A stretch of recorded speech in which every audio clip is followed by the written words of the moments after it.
Welcome to the Business Resource Open House, the business of community. Today we'll be addressing finance, as that's one of the key issues for entrepreneurs is access to capital.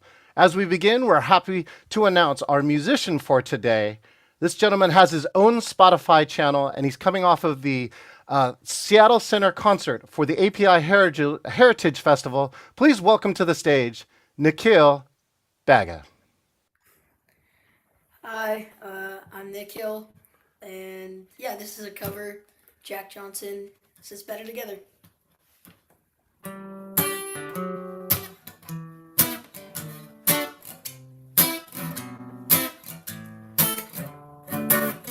It's no combination of words that you put on the back of a postcard.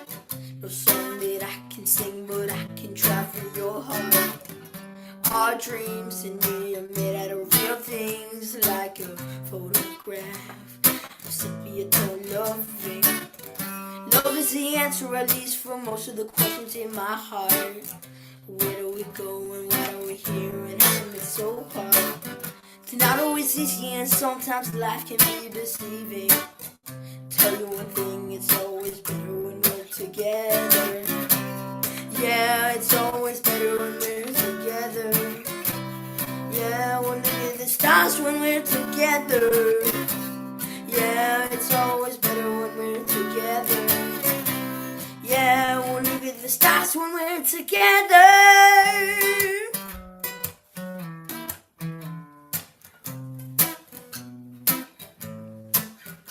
All these moments just might find their way to my dreams tonight. I know that they'll be gone. The morning light sings and brings new things. But tomorrow night, you see, they'll be gone too. Too many things I got to do. And if all of these moments just might find their way to my day-to-day scene, I'll be under the impression I was somewhere in between. Just only two, me and you. Not many things we got to do, places we got to be. Sit beneath the mango tree. Yeah, it's always better when we're together. Yeah, we'll look at the stars when we're together. Yeah, it's always better when we're together.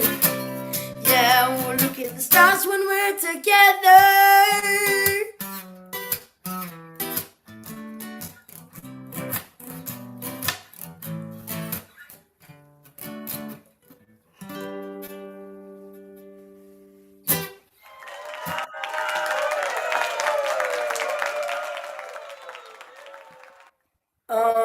Next song is one of my favorite songs, actually. It's by the Beatles. This is Come Together. So, yeah.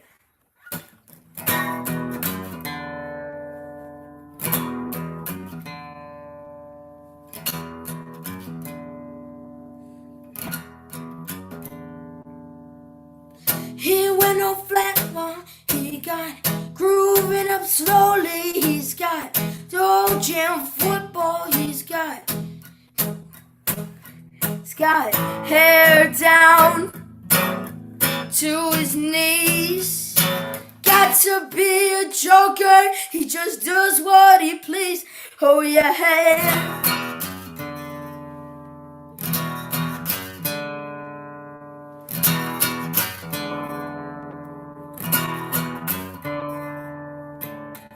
He went on toe shine, he got toast football, he got monkey finger, he shoot Coca-Cola, he's got hair down to his knees. One thing I can tell you is we've got to be free. Come together right now over me.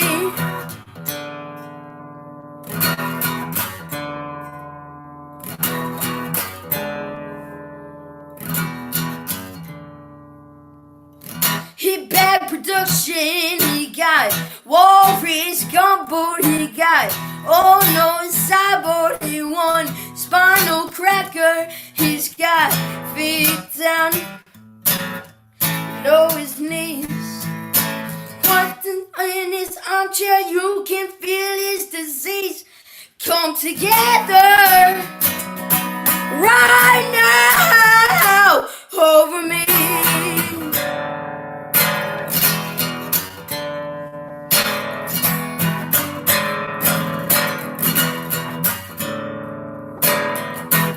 Roller coaster, he got early warning, he got muddy water, he won mojo filter, he said 1 is 1 and 1 is 3. Got to be good looking cause he's so hard to see. Come together right now over me. Over me, over me, over me, yeah.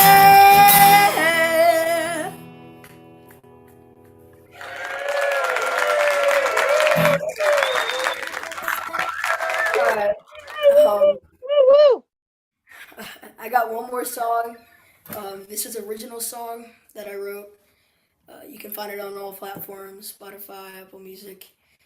And yeah, it's about the pandemic and dealing with mental health with online school and how that all started out. And yeah, just wrote this song to cope with my emotions. So.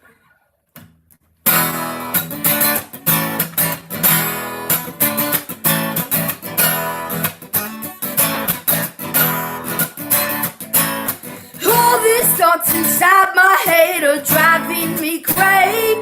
People telling me it's never enough. Who's going to save me? I just wanna live my life and not be contained. If I can't get out of here, I might go insane. It's getting harder, harder, harder till the tension breaks. Boy, you know that you're making such a big mistake.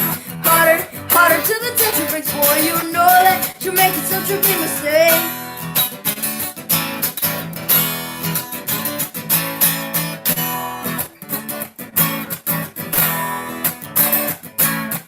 I don't know where I will go, but I can't stay here. It may never be enough for you, but I can't make it. I am sick and tired of these little games. Did you have to do this now? I've got what it takes. It's getting harder, harder, harder till the tension breaks. Boy, you know that you're making such a big mistake. Harder, harder till the tension breaks. Boy, you know that you're making such a big mistake. No, you're making such a big mistake.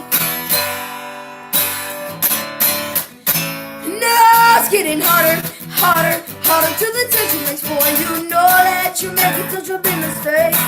Harder, harder till the tension breaks. Boy, you know that you're making such a big mistake. Let's give a round of applause to Nikhil Baga. Oh my goodness. And you got to wait, Nikhil, I just got to show you this. Our graphic recorder is already starting to capture you. Oh, hold on 1 second. Our graphic recorder. Here we go. Hold on, Madi. I just wanted you to see this picture. There you go. Check that out, Nikhil.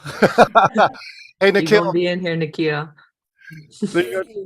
Nikhil, when did you know that music was your thing, Nikhil?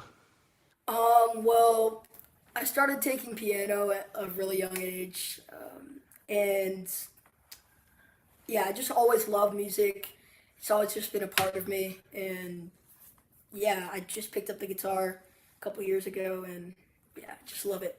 Well, I'm as a guitar player too. I appreciate it. Appreciate your music here to start us off today. My last question to you here, Nikhil. What's one of the goals? What's something like on your wish list that you want to do? Maybe a place you want to play, someone you want to play for. Climate Pledge Arena.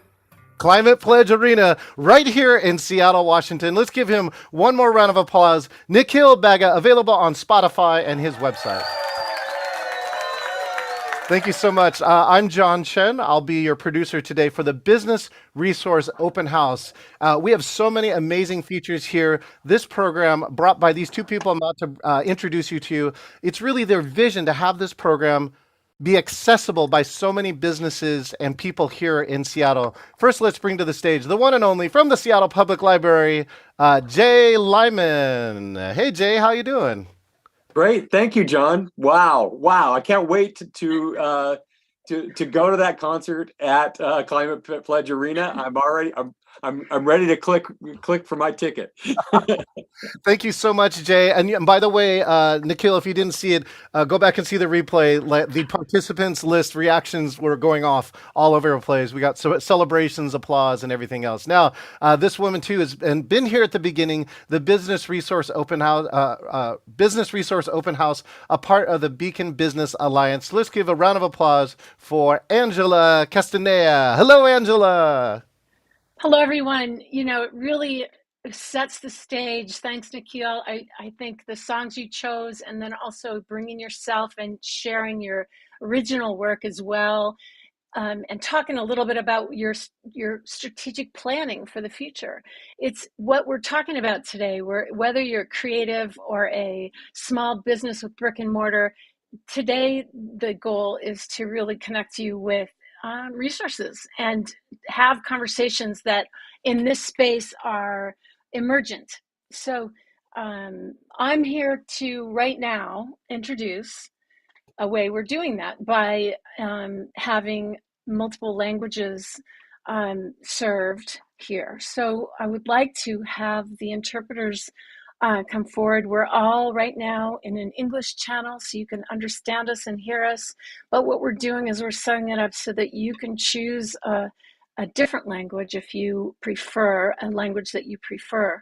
I would like to introduce our interpreters first. Levine Tran, can you please introduce yourself and invite folks to your channel? Oh, and remember, Come to the English channel, Levin.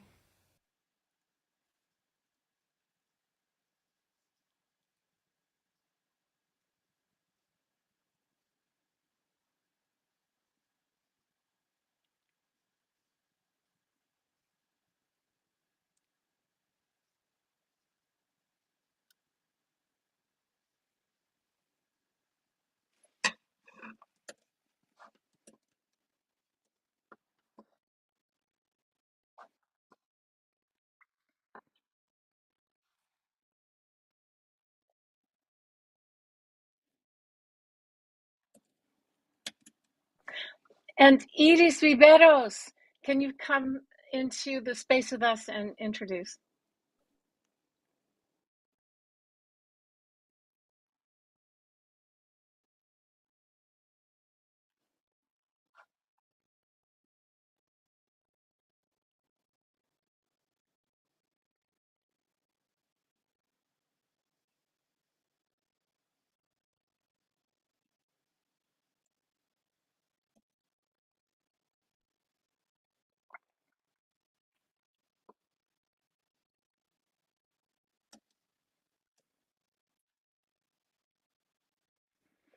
And now I'd like to introduce Abdi, Rahman, and Sarah.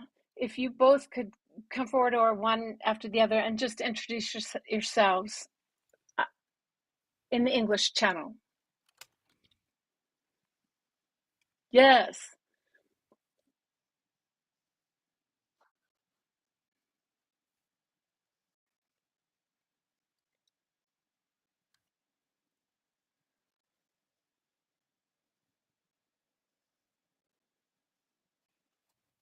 Sarah, give it a moment.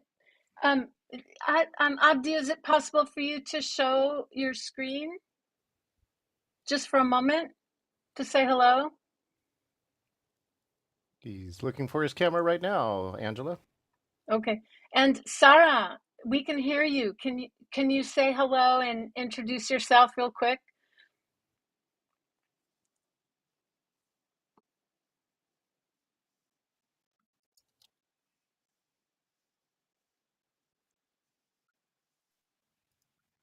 And business owner in over the years as well. Both Sarah and Abdi will be in the Somali channel. Please, Sarah and Abdi now go to the Somali channel and begin interpretation. And then I would like to introduce now Linda Lee. Can you? Yeah.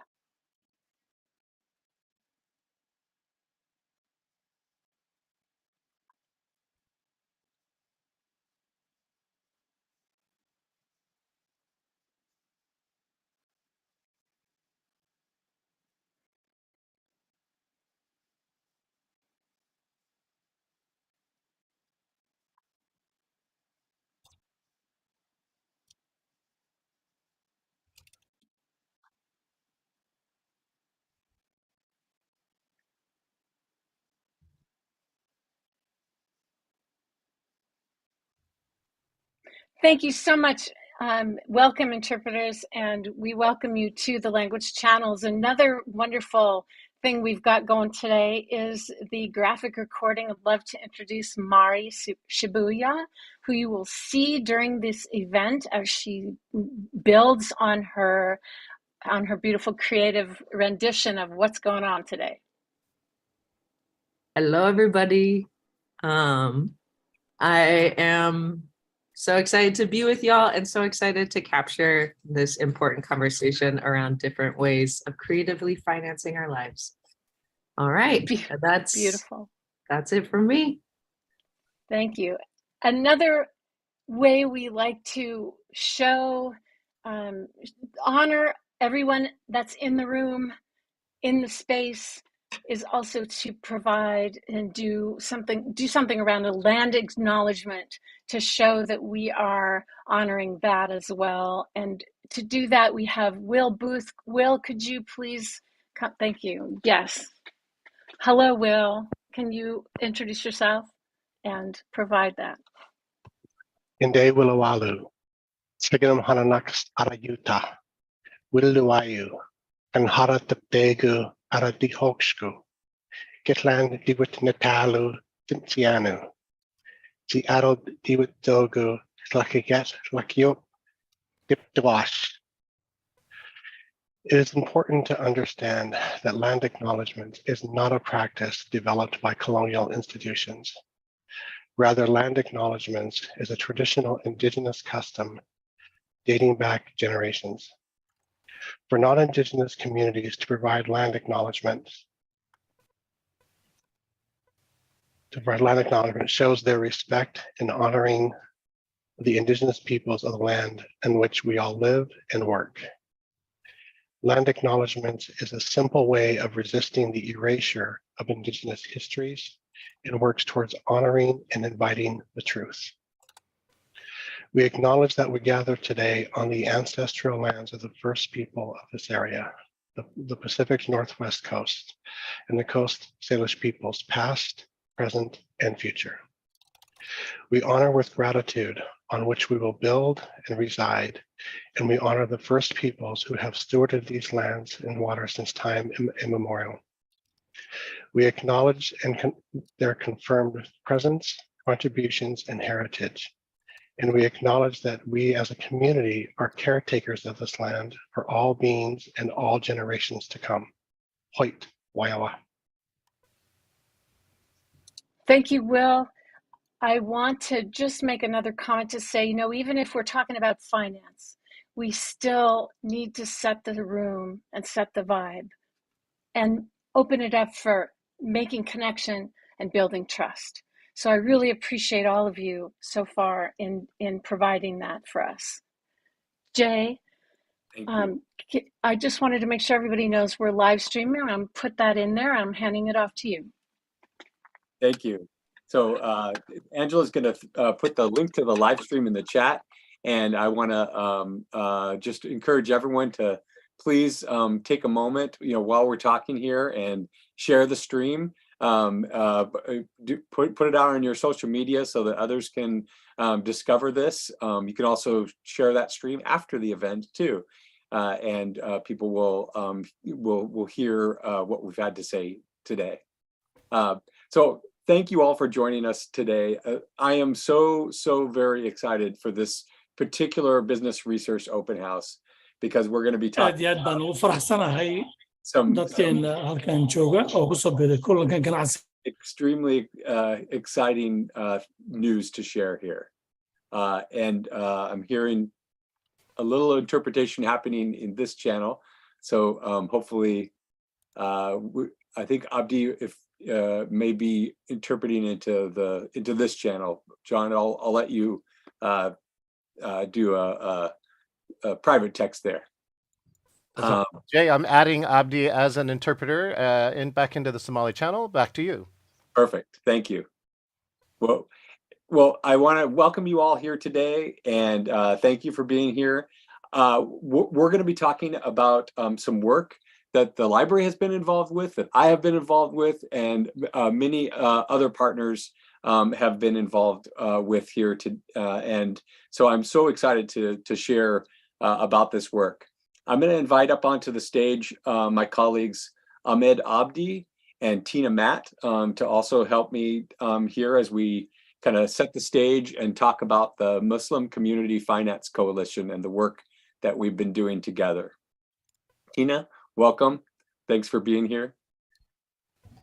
Hello. And then John, if you can bring Ahmed up. There's Ahmed. Hi, Ahmed. So glad that you're here today too. You're on mute though. One more time, Ahmed. Me now? There we go. Got it. Now we hear you. Yeah, I'm glad to be here. So thank you so much for having me. Welcome. Well, I want to start by talking about kind of how the Muslim Community Finance Coalition work started 5 years ago. We at the library started hearing questions from community members asking about how they could tap into resources that would provide interest-free, riba-free, and sharia-compliant finance. And so I was fielding questions like this. This is 2017. I was fielding questions from community members. I'm sure Tina was as well.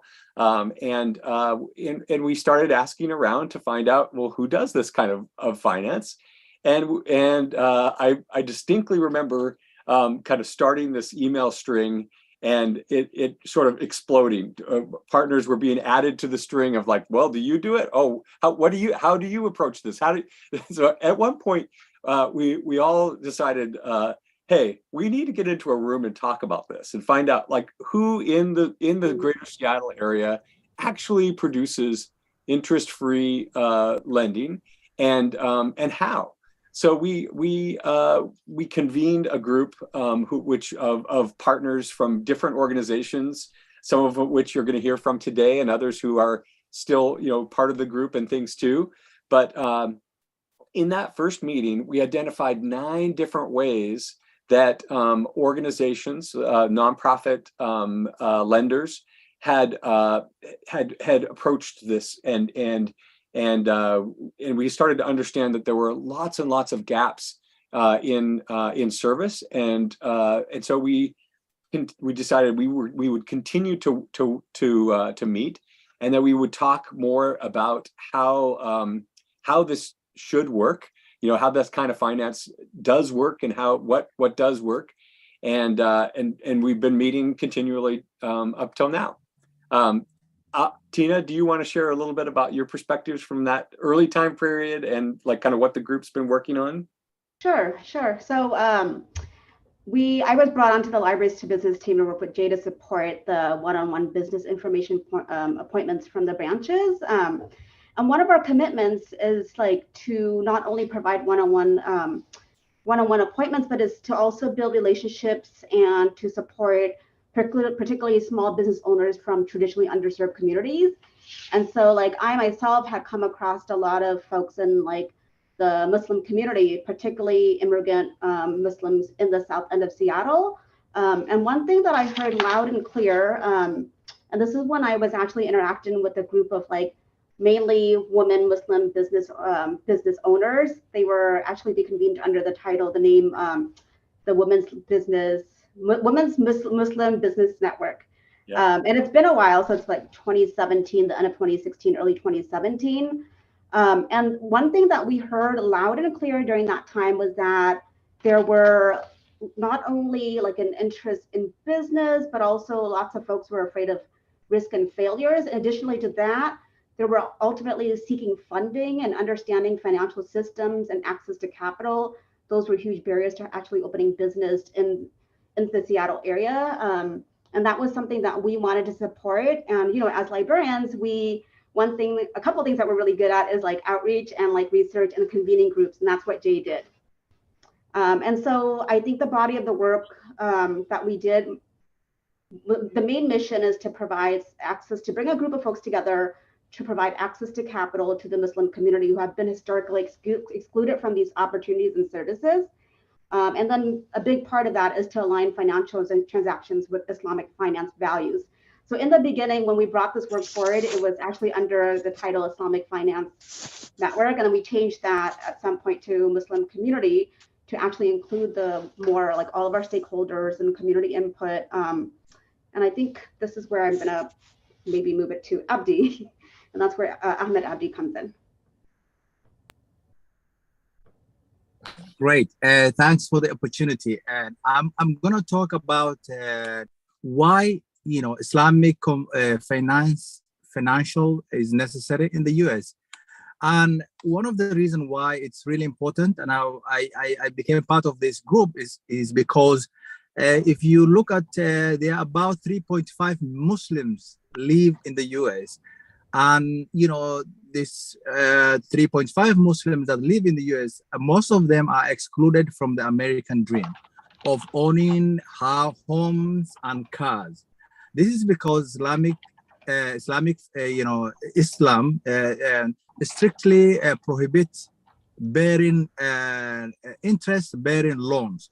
Our faith strictly prohibits that, and Muslims need alternative to finance and their homes and as well as their cars. So there are several Islamic financing models that are currently exist in the US, and which one of them is called Musharaka, which is a partnership and contracts.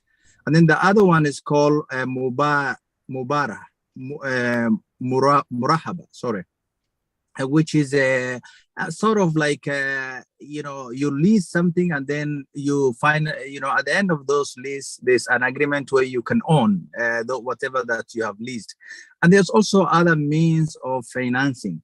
However, our community face great challenge in this country, such that there are the laws that is designed currently that are excluded from Muslims, as well as their input when it comes to the banking. The banking system is almost against, it looks like it's almost against what our faith, is there for. So therefore, we deal with the banks based on necessity and not optional. Our community members wait until they have enough cash to purchase home, because they lack financial options. So we don't have, so we have to wait until we get enough money to purchase homes or cars. And you can imagine how hard that is for an immigrant who come to this country with no cent. Most of us come here having even a dime in our pockets. So that you can imagine how hard it is. And when the financial institutions are not designed, or are designed to exclude our needs. And that's why I saw it's very important. And everybody that live in the Washington state, particularly in Seattle area, which is also one of the largest cities that host a lot of Muslims that live, that we really needed such programs. And this is that's why we were working together to achieve Islamic Sharia loans that can help both small businesses and as well as help community members, become part of the thriving communities in the US. And that's why I'm also excited to be in this and part of this. So I'm gonna let others speak. And however, it's my honor to be here, and I look forward to achieving those amazing goals that we all have in mind at the end of this project. Thank you, Jay. Thank you, Ahmed, and thank you, Tina. Yes, I hope that gives a little bit of the background of how the work of this group came together 5 years ago, we definitely heard in that early time of the group that there was a need for better understanding between those that were designing finance products and the community. And so that's what we've been doing, is really providing a way for community members to provide input to folks like Business Impact Northwest and Craft 3, who you're going to hear from next, so that they have what they need to be able to design and to build products that actually work for community. And that work continues. That feedback and that conversation continues on. I think we should move maybe to that next conversation and learn more about from Victor and Seth on what sharia-compliant finance is. What is riba-free finance?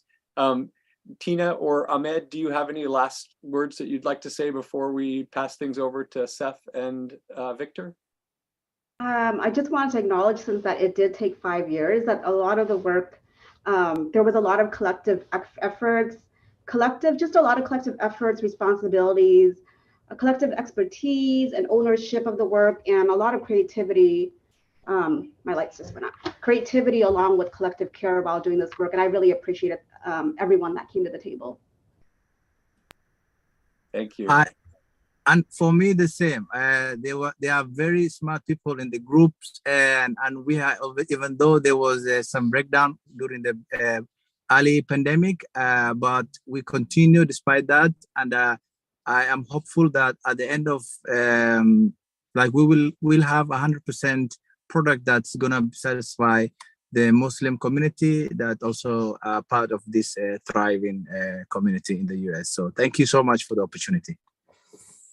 Thank you, Ahmed, and thank you, Tina. So next, I'm going to pass things over to Victor and Seth. Victor, if you wanted to kick things off and share a bit about Business Impact Northwest, riba-free finance, and what's in the works, what's already developed, and how does this kind of thing work? And then you can pass it to Seth after that. Sure. Thanks for having me today here, Jay.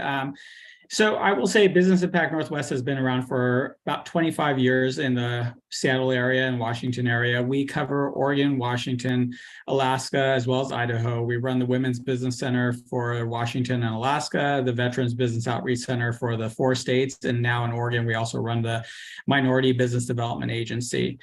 I know this has been going on for a long time. I've just been with Business Impact Northwest here a little over a year, but I know Steph and Joe have been working on this product for a while within the community, and we've been working in the different states that we're in to try to find a good program and a product that's going to be rolled out to the community. I know things take time, and I know I've talked to you, I've talked to Steph about this. We never want to do something that's going to be quick and never a good impact within the community. I know we've rolled out many new programs over the past couple of years, and not only is the financing, the product itself important for the community, but also the business education, training, the coaching very important. I think when we talk about, business owners wanting a safe product, something that they can rely on, something that can be good for the community, not only does it come in with the financing portion, but it also comes in with the coaching, having some mentors within the program who can take the time to explain to a business owner what the components of a business owner being successful are. Over the 25 years we've been doing this, we see the businesses that actually take advantage of coaching, the training, that important piece for the education portion, tend to outlast those businesses that just go into it. And I know from the aspect where I am with access to capital, I see a lot of businesses who come to us that say, we need financing, we need access to capital, but they don't even know what they need. They've just come across this amount that's in their head, but never sat down with someone to say, what do I need to get to that point? What's this amount of financing going to accomplish? You know, those are the important steps to get to before you get to the financing piece. So that's really what we are focusing on. I know I've had lots of conversations with SIF and as well as the scholar that we're using to make sure that this program comes out, not only just to come out, but also to come out being a worthwhile need for the community. And I'll just pass it on to SIF now. Yeah, thank you, Victor. Yeah, I definitely echo all of Victor's comments. I think my video turned off. There we go. Seth, just a reminder from our interpreters, and reminding myself too, we have to slow down so that they can keep up. Yeah, absolutely. I will keep it slow. If I'm going painfully slow, just let me know. But yeah, definitely, echo all the words from Victor and Jay and Ahmed Abdi and Tina. This work is very important, and I'm happy to be and honored to be really part of it. I've got a little slide deck. I'll go over the outline of what we're going to cover through this. We're going to do a little overview of Craft 3, who we are, kind of what we do, talk about the sharia-compliant work that we've done, and then I'll probably hand it back to Jay to open up for questions. So I'll start with the who we are. Craft 3 was founded in Ilwaco, Washington back in 1994, and what's commonly known as a CDFI, much like Business Impact Northwest, a community development financial institution. Over the last 20 some years now, we've grown to 8 offices throughout Oregon and Washington. The biggest difference between what CDFIs like us do and what banks do is that we're not depositories. So we don't take on deposits from the general public, which means we're not regulated like banks are regulated. So when we lend money, we can take more risk. And so that leads to doing a lot of things that banks can't do. So I'll talk a little bit about what we do next. And so we try to focus on underserved communities, underserved entrepreneurs, homeowners, organizations that are unable to access traditional capital from banks for whatever reason. Could be credit issues, it could be the length of time they've been in business, the type of collateral that they're offering. For some reason, they can't fit into a credit box, which banks tend to have. Whereas, again, because we're not regulated, we internally decide the amount of risk we want to take on what. So we're able to overlay our mission over everything that we look at and decide where to take more risk and where not to take as much risk. For the past few years, we've been working on our equitable lending initiative. And one of my colleagues spent about 2 years in different communities, underserved communities, communities of color, where there was a lot of entrepreneurs of color, business owners, organization owners that had traditionally been unable to access capital for various purposes. Either they were being displaced due to development, or they just couldn't grow their business, or they just didn't have access to normal capital that every business needs. So she spent about 2 years gathering information and figuring out, trying to figure out what are the biggest hurdles to entrepreneurs, to these communities, to access capital. And we took all that knowledge and that work that she did, and we put it into action in 2021, where we launched our equitable lending initiative, which basically was focused towards providing or lessening barriers for entrepreneurs of color to access capital. And so that meant, things we learned, like financial reporting wasn't usually a strong point. They were so busy operating their business, and it was hard enough just to keep up their bank account and keep it imbalance. So not always doing the type of reporting banks need, like P&Ls and balance sheets and cash flow reports. So we lowered the requirements on those. We went out and obtained capital from our funders to make sure that pricing for this money made sense, that we weren't charging 10, 12%, and making access more or capital more accessible, but at the same time making it so expensive that it didn't make sense. So I had a really thoughtful approach to how we would do this, and since then we've nearly tripled our lending to entrepreneurs of color. We've started a business services program, as Victor mentioned. It's not about just giving access to capital. It's about helping businesses understand how to use that capital, how to grow, how to be sustainable.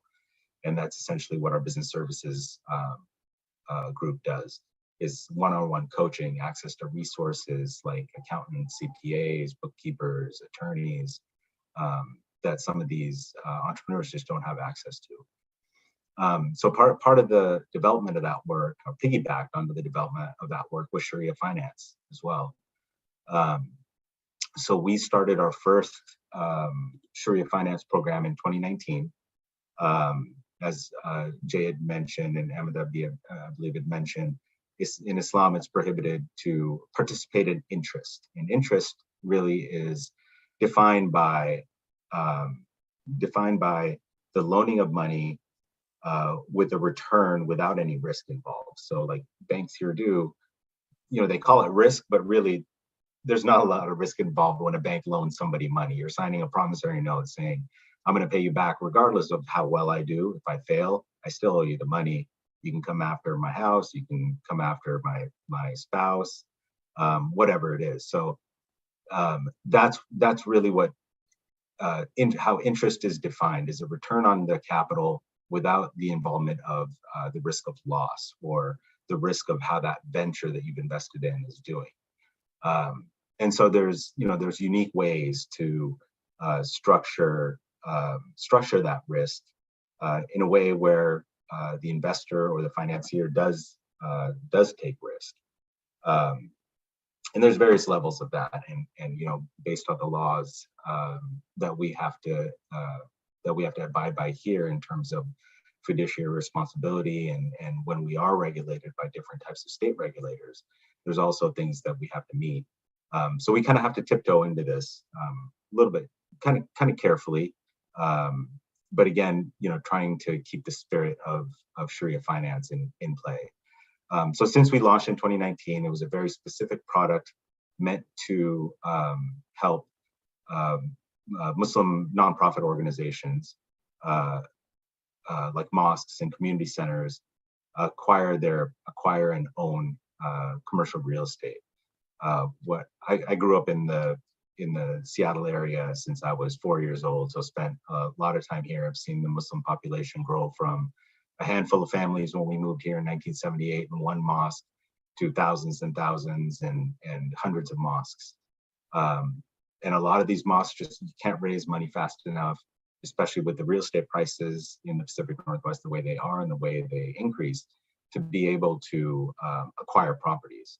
And without the ability to leverage capital, it was impossible. So these organizations were moving around a lot. They were losing their leases. They were getting displaced. So that's one thing that really aligned well with our mission, and something that we wanted to take the time and sorry, I got distracted by the chat, and I shouldn't try to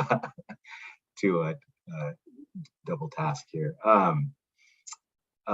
So take our time, spend our resources, really get involved in how we do it right, and how we do it scalable. That was the most important thing. We didn't want to go in with a no interest product, saying we're not going to charge interest, we'll charge you a fee up front. Not that there's anything wrong with that, but it's not scalable. So we really put some thought into how we would develop it, and it resulted in the launch of our Musharaka commercial real estate program, which since the launch of it, we've financed 5 nonprofits, about $8 million in investments throughout Oregon and Washington, that have led to permanent Islamic schools, mosques, community centers, and just had a lot of impact in their communities. We'll continue to talk about what's the details behind Sharia financing, which is the next slide, which is musharaka, which is what we essentially launched with. And I skipped that last slide because I kind of covered it. So sorry, I was not sticking to the rules. Musharaka finance is really a way for investors to take risk and share the profit of a venture, of a joint venture or partnership. The reason we chose this structure for commercial real estate finance is essentially it's a partnership that you create. So if we have a borrower in the traditional sense, and I'm going to continue to refer to them as a borrower, we would loan them money on a promissory note. We would take security in the form of a deed of trust. They'd put a down payment, and then they'd pay us back the amount of money plus our interest over a number of years. Musharaka requires us to invest in the property with our borrower. So we form a special purpose entity, an LLC, that buys the real estate. Both us and our borrower put our capital into this entity, and we buy ownership shares in the entity which owns the real estate. Now we become partners with our borrower rather than a lender-borrower relationship. That asset or that piece of real estate creates profit through the lease of our borrower leasing the facility from the LLC. So we're entitled to our share. If we own 50% of that, we put 500 in on $1 million property and they put 500 in, we're entitled to 50% of that profit. And they're entitled to 50% of that profit. So they pay, say, $10,000 a month in rent. We get 5,000 of that. They get 5,000 of that back. The 5,000 is essentially our profit for the amount of revenue that partnership is generating. Their equal profit, then they get to choose what to do with that. And based on the agreements that we put together, they choose to buy our ownership every month in the LLC with their profit portion. So every month we're getting our profit, which is essentially the same as the interest we would charge. And the borrower is then using their profit to purchase ownership from us every month. So our ownership is dwindling every month. Their ownership is going up. So every month we're entitled to less profit. They're entitled to more. They buy more shares from us. And so it's known as a diminishing musharaka, where it's a diminishing partnership where the investor is being bought out of their ownership over a period of time. The biggest difference here is that we have ownership risk. The reason we chose to do commercial real estate to start off with is there's not a lot of risk in commercial real estate as long as we approach it right. There's still risk involved and there's still liability risk involved for us, which is why banks typically can't do these types of structures, is that the regulators won't let them take that ownership or liability risk. And then there's all sorts of other details that I won't bore you with today that go into how we cannot charge late fees, or in the event of a default, we can't have default interest or foreclosure or things like that. So there's a lot of details that go into that, which again, go towards the spirit of Sharia finance, of sharing that risk. Next, I'll talk about our new product that we're working on with Business Impact Northwest and others that we're just getting ready to launch, which is the Ijara lease financing. So the next real step for us was developing a product now that we had kind of had a product that was successful for commercial real estate purchases.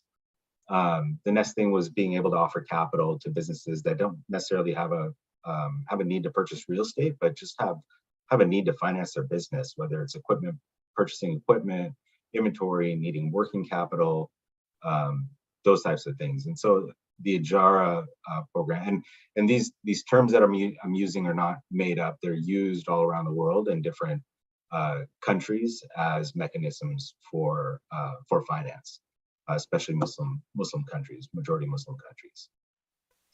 So the Ijara essentially is like a lease financing where we as the lender or the financier are buying an asset or buying assets and leasing it to the business.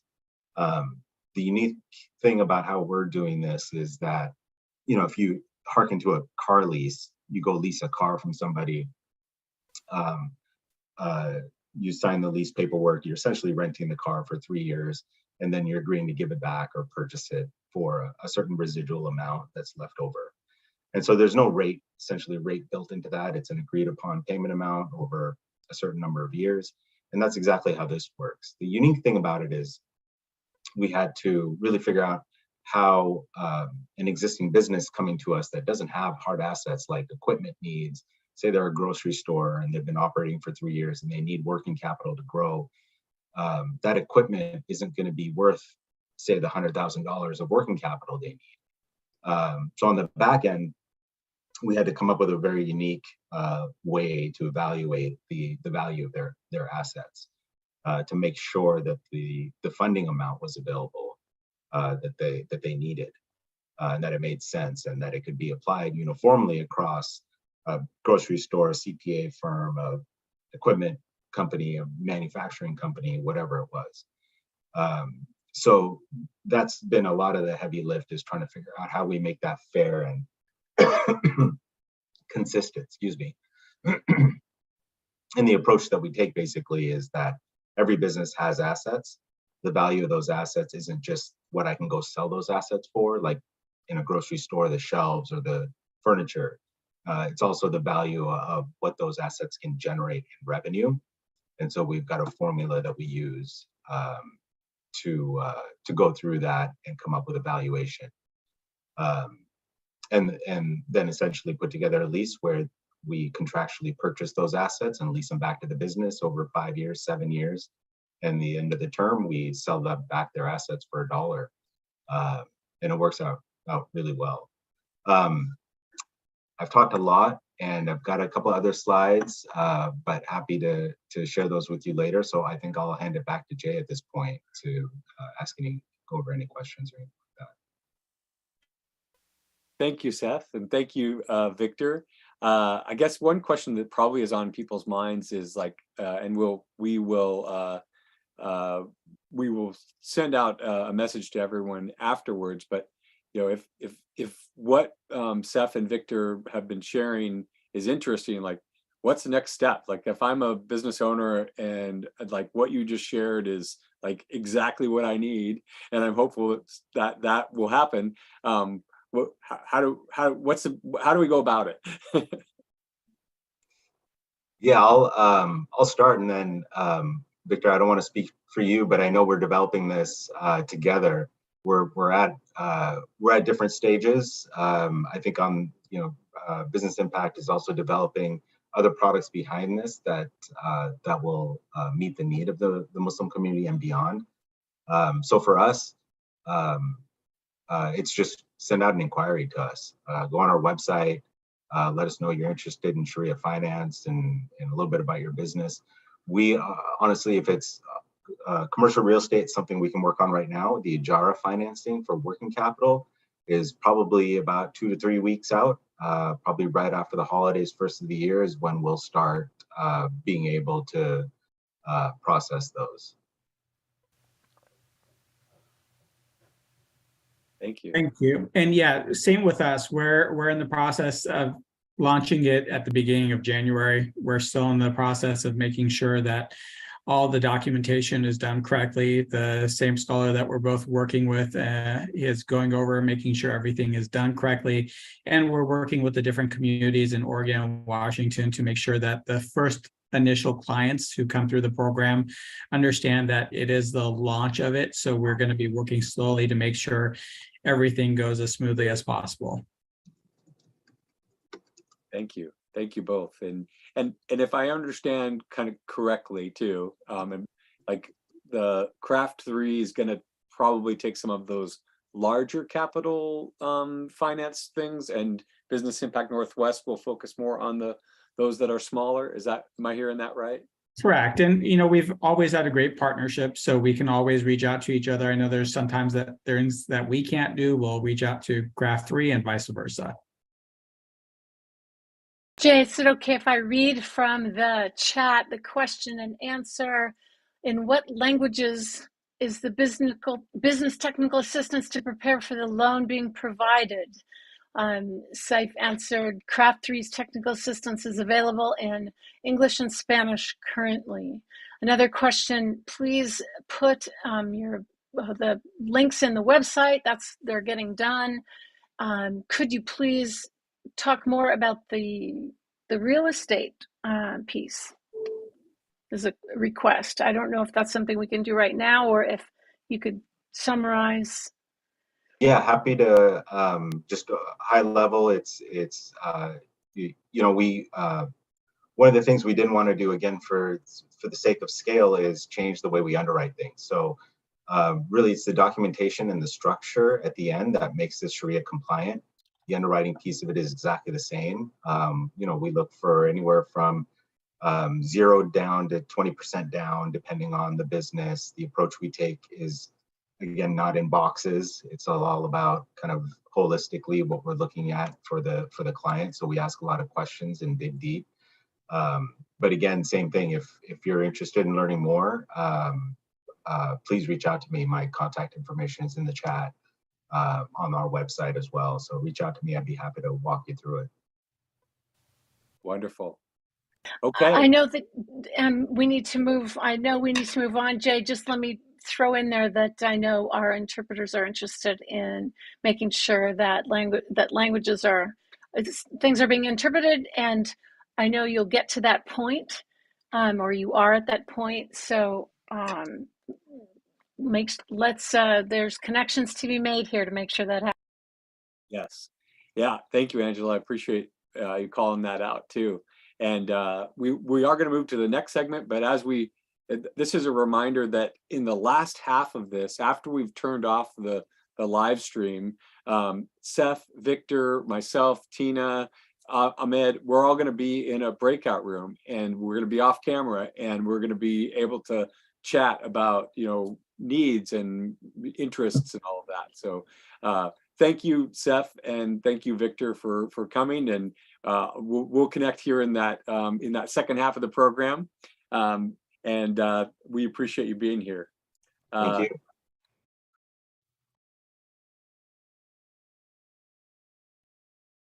Yes. Please do. Go ahead, Sarah. Go ahead.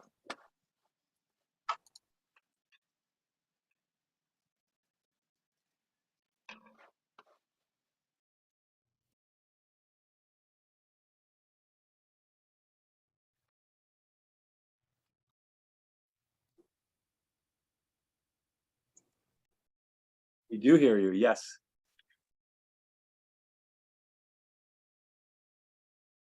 I don't hear anything yet.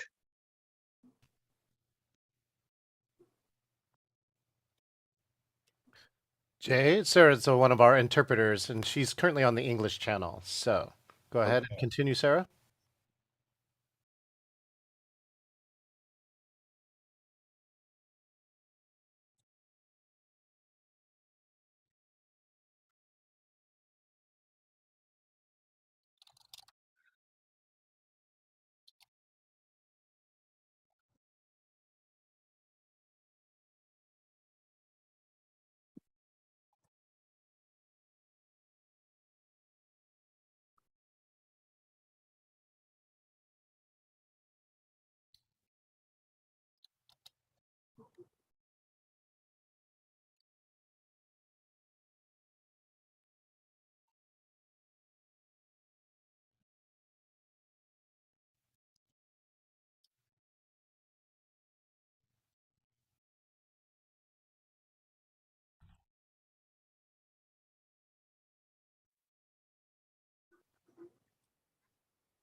more than 100,000, and most of them are complaining about continuing business and operating.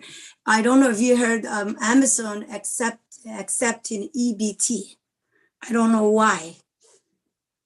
Amazon accepting EBT, and so I'm just letting you know that if there's any solution for financial matter, that's the question.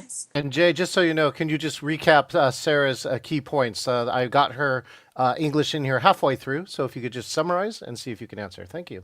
Will do. Thank you. And thank you, Sarah, for sharing that, your personal experience too.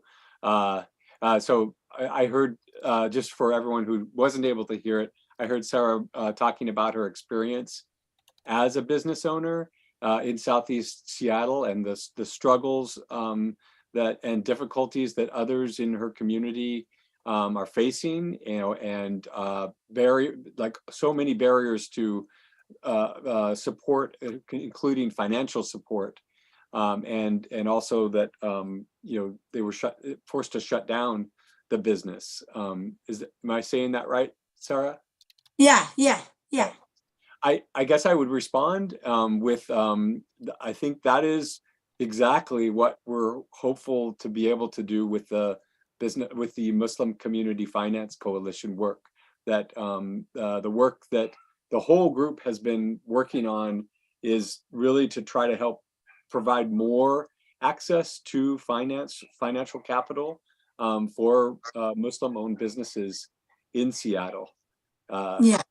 And they both Seth and Victor are representing organizations who are launching products, that financial products to finance that will better help those folks that are that you're mentioning. So I'm hopeful that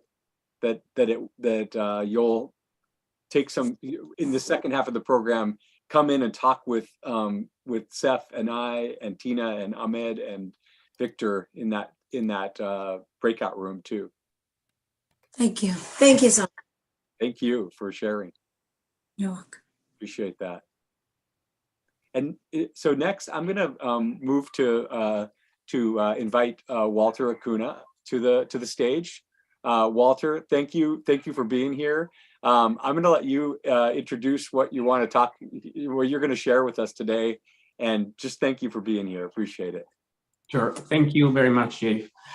Yes, I'm Walter Acuna, and I work for Chase Bank. And as you know, everybody knows, Chase is a traditional financial institution. And when we say traditional financial institution, unfortunately, we don't have the alternative or easy underwriting that we would love to have in order to help our minority community. So the work that Craft3 and Business Impact Northwest are doing is great. I'm extremely excited for the Muslim community and the way these loans can impact their community.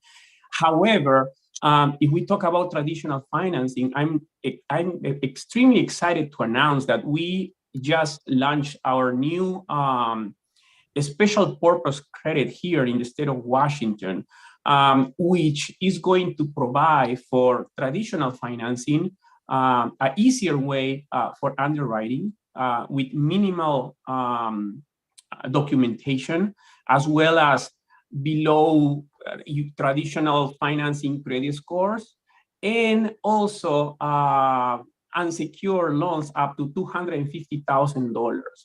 But however, one of the requirements is based on zip codes, and these zip codes needs to be within a minority community zip code. And of course, there are many zip codes that qualify here in the state, and I don't know all on the top of my head, but when someone comes and they apply with us, we can, use this special purpose credit and increase the lending that we're providing.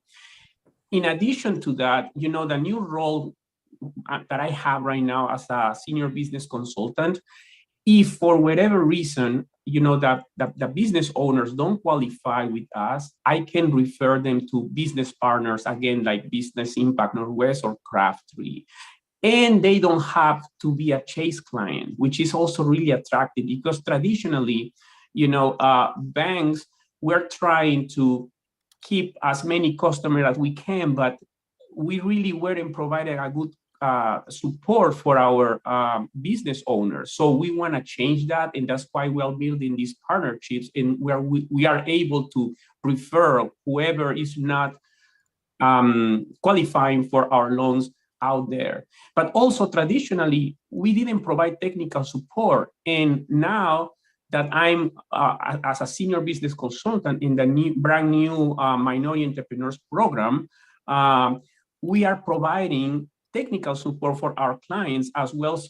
So any other business out there, as I said, they don't need to be a client for Chase.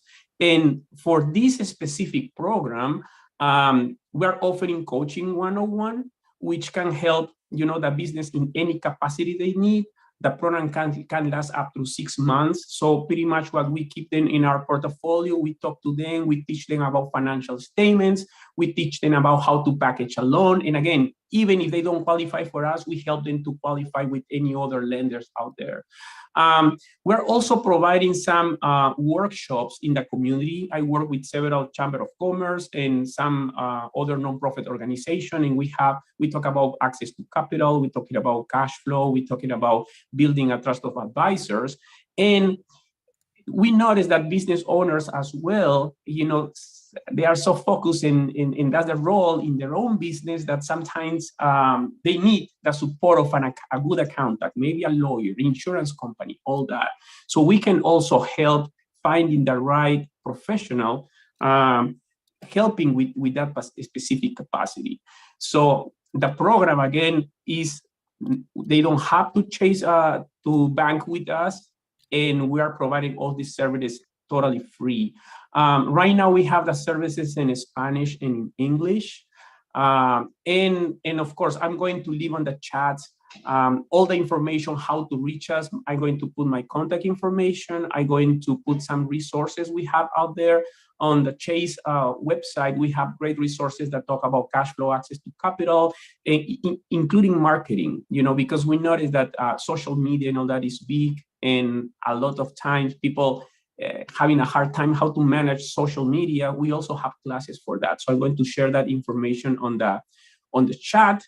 And really excited about this. And I'm going to be on the breakout rooms to talk a little more about this if you guys are interested, or you can just contact me directly at my email address or phone number that is there. So I believe back to you, Angela. Walter, thank you so much. I know I have had the experience of introducing you to some of the small business owners that I'm working with in 98144, 98108, 108, and some of the other small business owners in the Southeast Seattle area, and with good success. And I think, as I put into chat, the concern sometimes is for some of the folks that are working in a small community-based organizations who are developing those relationships directly, could help strengthen the bridge between your program and a business owner. So we all are at the table together here, hoping to provide those great connections.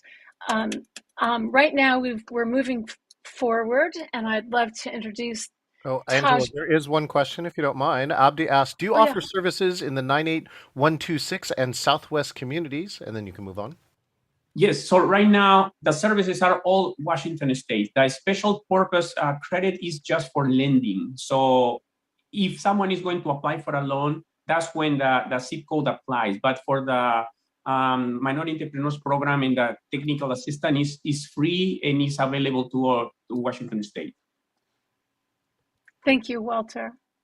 Sure. Any other questions? They were all good, Angela. Ready to go. Okay. So we are going to move to, I'd like to introduce a small business manager at the Seattle Credit Union who's also a board member and small business owner, an executive officer for BOBI, which is Black-Owned Business Excellence, a group that has stood up through the COVID times to bring Black business owners together to organize and to focus on gaps and barriers, and bring more strength to small business owners in Washington state. Taj Benford is a visionary leader with over 18 years of experience in the banking industry. I've got a pretty great bio here, and I could keep going, but I think what I'm going to do is put that in chat so you all have it. Taj, go. Thank you, Angela. As Angela stated, I am Taj Benford. I am the small business manager here at Seattle Credit Union. I will be doing a quick lending overview of the products and services that we have to offer. My core message for today's presentation is that Seattle Credit Union supports lending equality to small businesses in Washington state. As we move along, you'll be able to see why.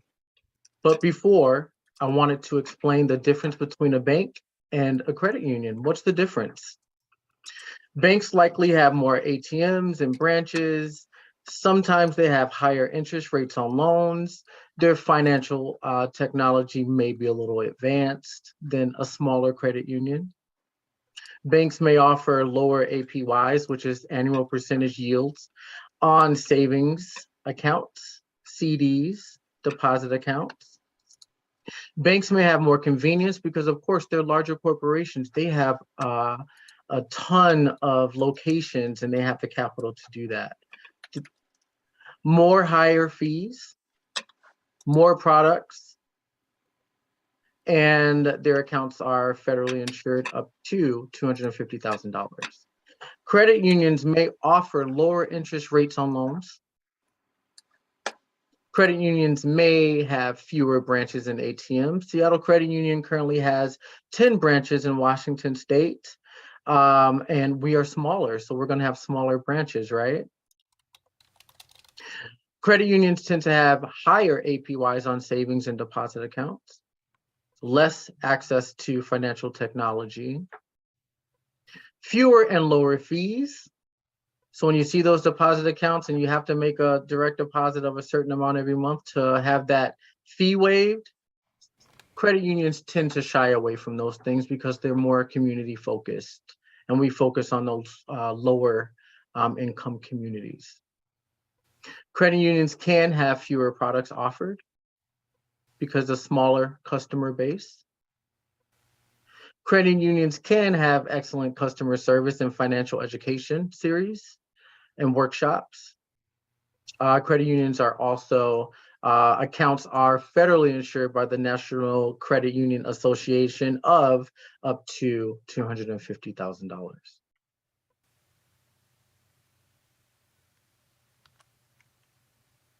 I'm also going to go over the different types of business loans, starting with the business line of credit. I do a lot of consulting. I did 3 consultations yesterday with small business owners. Some of them were startup and some of them were existing businesses who have been around for 5+ years. And this is a question that's asked a lot. What is the difference between a line of credit and a credit card or a term loan or a vehicle loan? Business line of credits are generally used for short-term purposes. This product is primarily used for payroll, overdraft protection, and emergency business expenses. Line of credit products are variable rate products and are not ideal for long-term financing. The interest rate is typically higher than collateral secured loans.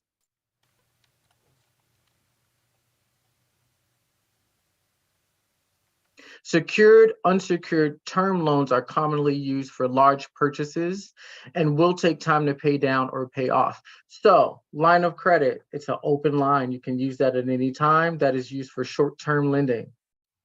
Think payroll for your employees if you're a business that has employees. A term loan is going to be something that's tied to that loan. Think of your auto, your personal vehicle that you have. You go to the dealership, you purchase that auto, and they're going to say, all right, we're able to approve you for this amount. You're paying $384.27 for the next 72 months. That is a secured or unsecured term loan because it has a term. You're going to pay it down for a certain amount of time. These products have a fixed rate and a repayment agreement. The interest rate is typically lower for collateral secured financing compared to a line of credit. And one of my favorites, business credit cards. This is one of the products that I personally got for my business first. And of course, you know, you're a new business owner, you get your business credit card and you're excited, but what do you spend? Or how do you utilize that business credit card? Business credit cards are commonly used for business travel, supplies, materials, equipment, and more. Interest rates accrue if balances are not paid in full within a 30-day statement period. Same as your personal credit cards, ladies and gentlemen. All right, so earlier I did share my core message on behalf of Seattle Credit Union. We believe in lending equality at this institution. So we purposely introduced startup lending. Startup lending is typically not available at traditional financial institutions or credit unions. This is the first time that I've ever heard of it when it was introduced. And when I present this in the community, a lot of people are very excited that we actually have startup lending. You started your business last week, you have a chance of being approved at Seattle Credit Union for small business lending. So our caps are a little lower, and you'll see the difference once we get to our existing slide. And our existing slide is going to kind of cover what we offer to those businesses that have been operating successfully for 2 years or more. Startup lending is typically for those businesses who are not or have not been operating for more than 2 years. These are those businesses that are just now starting out. They just applied for their EIN if they're LLC last week. They just registered their business with the Washington State Secretary of State. So we lowered our credit criteria as well. Typically at traditional banks, you need a bare minimum of 660, but we lowered that criteria requirement to 620. We want to make sure that we're giving a chance for lending for those who might not be so credit savvy, but we do also help them build their credit here by utilizing our external partners. So for our business lending, our business vehicle lending, our cap is $45,000. Term loan is $45,000. Term loan unsecured, $25,000. Line of credit for a startup, $25,000. Very, very fair. Credit card max allowed, $10,000 for startups. This is very fair lending in my eyes. You typically don't see this much availability to those who are starting new businesses. Next slide, please. Another product that I'm extremely excited about, I-10 small business lending products. This is for those who are not, they're permanent residents, or they're from another country and they're not considered legally a US citizen. We help them as well. Their criteria is very similar to the startup. And I do want to go back to the other slide. You don't have to change it, but for startups, we are underwriting using your personal taxes and not your business taxes, because it's a brand new business, right? So we're going to have to use your personal taxes to get you approved on the startup side. On the I-10 lending side, we're going to use 1 year of your personal taxes and 1 year of your business taxes. So we do want I-10 borrowers to be in business for at least a year and be able to supply us with at least 1 full year of taxes and financials on the personal and the business side. Next slide, please. All right, so here's our existing small business lending criteria.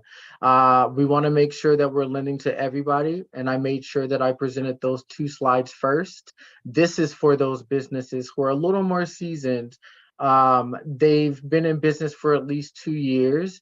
They're showing profit. Maybe they need to expand, or maybe they just need working capital.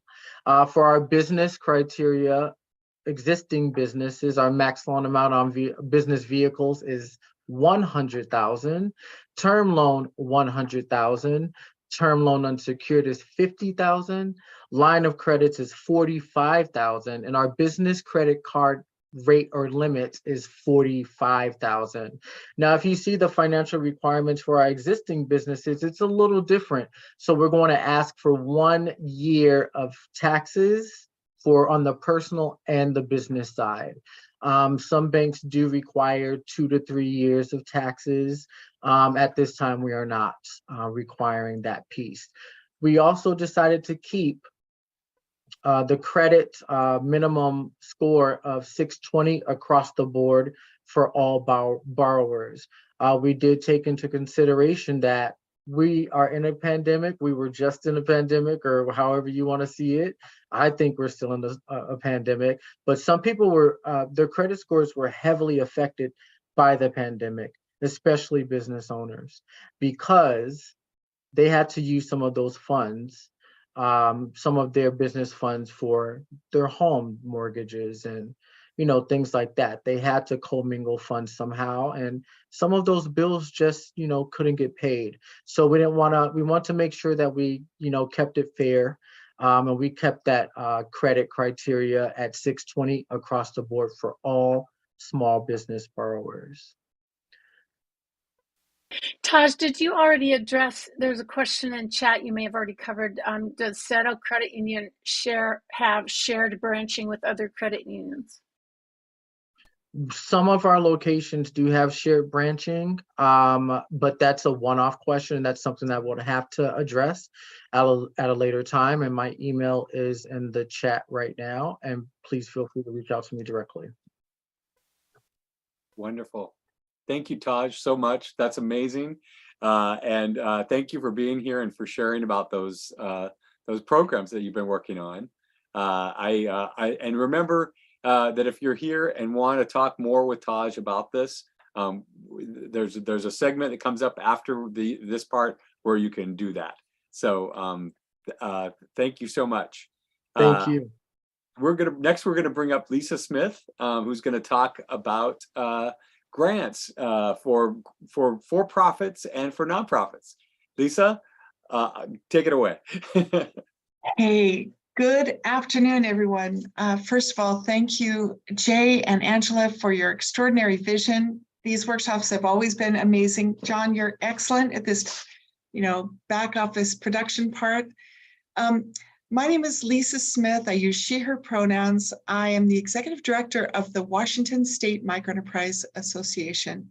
A lot of words, but basically, we are here to support the nonprofit partners all over Washington. We have 80 partners who work every day to help very small businesses grow. And so we do training and technical assistance. We have grant making and resource coordination. I'm just going to go a little bit over what we do. The primary focus we have is we want to lower the barriers to business ownership. And we do that by helping build capacity in these nonprofits. So you'll see, and you can go to the next, So we work really closely with Business Impact Northwest, Seattle Public Library, with Craft 3 and others, because we know that these nonprofits are helping the very smallest businesses, the under 5 employee companies, move through those barriers so they can become more profitable and more prosperous through training, technical assistance, and microloans. One of the things we've been involved in is putting on webinars, and we've partnered with Black-owned Business Excellence, with Health Plan Finder and others to really help these nonprofits provide training around how to support businesses with that are owned by people with disabilities, or around health or finance.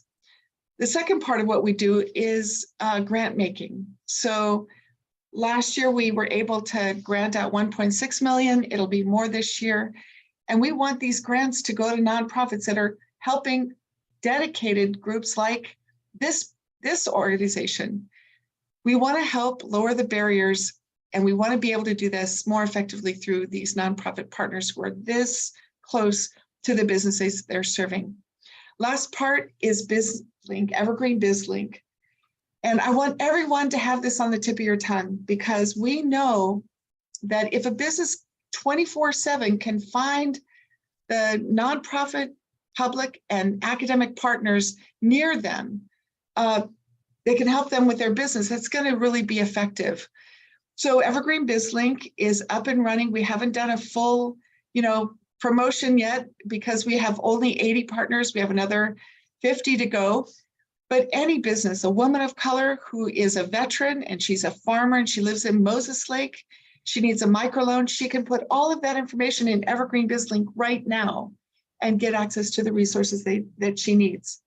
So I wanted to, and you can reach me, at the traditional areas. Feel free to call me or contact me anytime if you have any questions. So what I want to say about financing, there's a lot of different ways that businesses can find resources. This year and last year during the pandemic, the state had amazing millions of dollars in grants for businesses. This was rare. We were in a pandemic, but the state will have, I think, there may be more grants for businesses through Working Washington, or Working Washington 5 was the last one. But grants are really pretty rare for businesses. If you think about the finance language of businesses, it's loans, microloans. The language of financing for nonprofits is really grants. So if you are looking for a grant, I would go to Department of Commerce. They have excellent resources around upcoming grants for businesses, but also if you're a nonprofit, check out Washington State Microenterprise Association. We'd love, if you're working with businesses and you are helping with technical assistance or training, or you have a microloan fund, we would love to have you in our network. When you go to Evergreen BizLink, for example, the governor does a welcome. Director Brown does a welcome. SBA Regional Director Mike Fong does a welcome, because they know when businesses have access to the technical assistance they need, they understand what they're going after for a loan, they know how to prepare for accessing that financing, and they can access that grant, that loan or grant, they're going to be much more successful. A couple of other things I wanted to just share is that if you go to our Evergreen BizLink website, you'll also see alternative financing. So we have partners around the state that operate local investment networks. And those are where small groups of investors in rural communities invest in businesses on Main Street. And so there's all different kinds of ways to find financing. Reach out to me anytime if you have a question. And I wanted to make sure we have time for the breakout. So thank you for this opportunity. I'd be glad to support anybody on their path toward reaching these goals. Thank you so much, Lisa. Listen, I put it in chat earlier. I just want to say it again. Everybody here knows each other. All of these folks that are talking right now, they have met each other, or if they haven't, they know it's like, what is it that it's not 100 levels of separation, it's like 2. And so it's easy for you to access or meet somebody, talk to them, and if they're not giving you what you want, if they can't provide you a rate that works for what your situation is, or the right mix of things you need, that person likely knows 3 other people that could help. So this is something that if you have that in your mind when going in, you're going to be more comfortable to advocate for yourself. But then also, I'm also putting that out here now for everybody that's here to remember that the warm introduction, always work with your small businesses with that in mind, please. So it's both sides. Thank you, Lisa, Yeah, so much. There's so much more we can say. Oh, you've got something I else just real wanted quick. to add one more quick thing is that on Evergreen BizLink, for example, and it's in many different languages through Google Translate, but if you want technical assistance in the language that you need, there's also a way to search that where the technical assistance is also provided in that language. So anyway, thank you for the opportunity. Thanks for adding that. Yeah, that's really important. Right now, why don't we take a look at what's going on? Mari Shibuya has been working on her graphic recording and capturing the big topics and the stream of information that we are going through here, so intense and rich. This amount of information and resources that are being provided. How are you doing, Mari? I'm good. I think I'm definitely going to need to watch this recording again to really do the justice to all the goodness that you all are laying down here, because there's some serious resources. And right now, where I'm kind of at was marking some of, sorry, it's I see that it's a little bit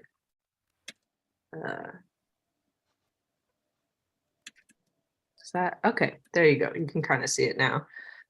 So here are some of the kind of barriers on our path to receiving some of the funds for our minority owned, and I am really, excited to work out some better visuals for all of these different types of funding and financing as we go, to guarantee that this can be a resource to those who view and be able to direct.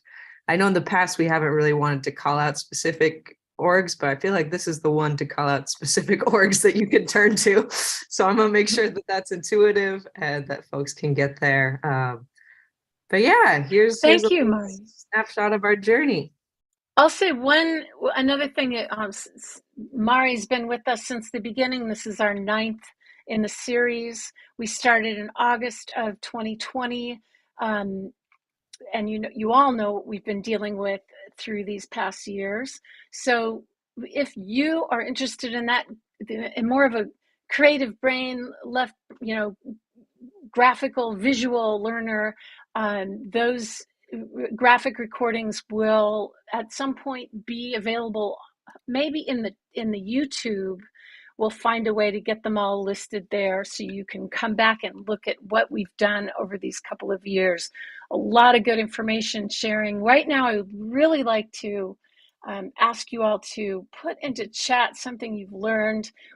Sometimes we do a poll, but right now I don't think we have enough time for that. So I'm going to ask everyone to think of something that you've learned, a question that's come up for you where you actually want to know more, and throw it into chat. What did you learn today? Or what do you know you need to learn? And if you could take just a moment to do that while we move to our next part of the meeting, which it's the last chance for the folks that are live streaming to join the Zoom. I know that because we don't work alone here in producing this event, there are people on the team who are helping look at the live stream, and I just want to call out to the team. Thank you so much. We've got Walker and Jenny and our interpreters, and Mari and Carmen, so many who are here. Of course, John Chen, who's the producer extraordinaire, Jay, we've all been working to pull this together. But again, to you live streamers, this is the last chance to join us when we end the live stream and go to breakout rooms. Excellent. Andrew, are you ready, or would you like to bring our interpreters off of interpretation? Yeah, let's do that. Interpreters, we're going to bring you all into the room. And the thing I want to say about that is if you've got anybody who's been in the language channel, now we're going to go into breakout rooms. The interpreters will stick around. And if you do have questions that you would... Language line for the move. Go ahead. Continue, If you do have questions that you would like the interpreter to translate for you, please put it into a chat. And if you go into a breakout room with the interpreter, you can put your question into chat, and the interpreter can help interpret that for you. So that I wanted to give some of that just technical there. Thank you. I think I'm ready. And Anybody Angela, else? are we ready to say goodbye to our live stream audience? Why don't we all come on camera and say goodbye to our live stream audience? Interpreters too. Thank you, interpreters, Madi, all of our speakers. Again, all of you, if you could just wave goodbye to our live stream audience. Much.